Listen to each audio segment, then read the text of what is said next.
Rusia kembali meluncurkan serangan drone ke kawasan Kherson yang dikuasai Ukraina. Detik-detik penyerangan ini tampak jelas hingga terlihat semburan api dan terdengar suara gemuruh. Penampakan serangan drone Rusia ini terekam malam hari dalam video yang diunggah oleh media sosial resmi Kementerian Pertahanan Ukraina. Dalam video itu mulanya menunjukkan lidah api pada malam hari yang terjun dari langit. Drone itu tampak menyemburkan api lantas menyebar seperti kembang api. Dalam video yang dibagikan itu, terdengar pula suara gemuruh yang kencang. Lantas sebaran api yang disemburkan menyebar hingga terlihat seperti hujan api. Dalam kolom keterangannya, Kementerian Pertahanan Ukraina menuliskan serangan drone Rusia ke Kherson. Terdapat amunisi pembakar hingga misil diluncurkan. Diungkapkan pula Rusia terus membalas dendam pada penduduk Kherson.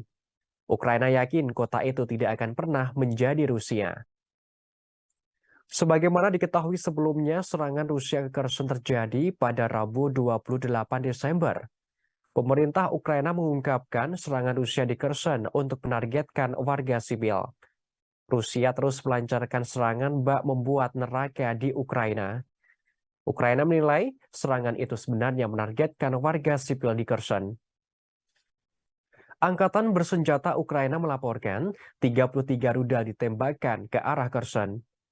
Kherson telah direbut kembali oleh Ukraina setelah pasukan Rusia mundur bulan lalu.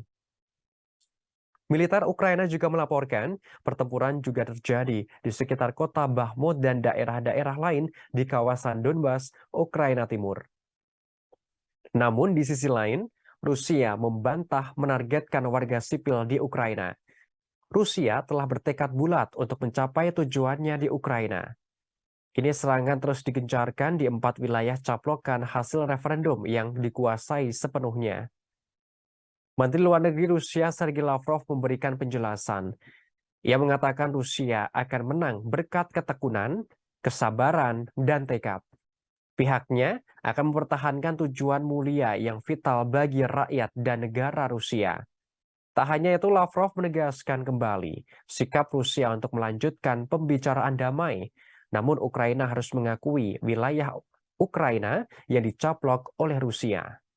Di antaranya Donetsk, Luhansk, Kherson, dan Zaporizhia. Menteri Luar Negeri Rusia menegaskan warga di keempat wilayah itu harus bebas dari ancaman nazifikasi yang telah dihadapi selama bertahun-tahun.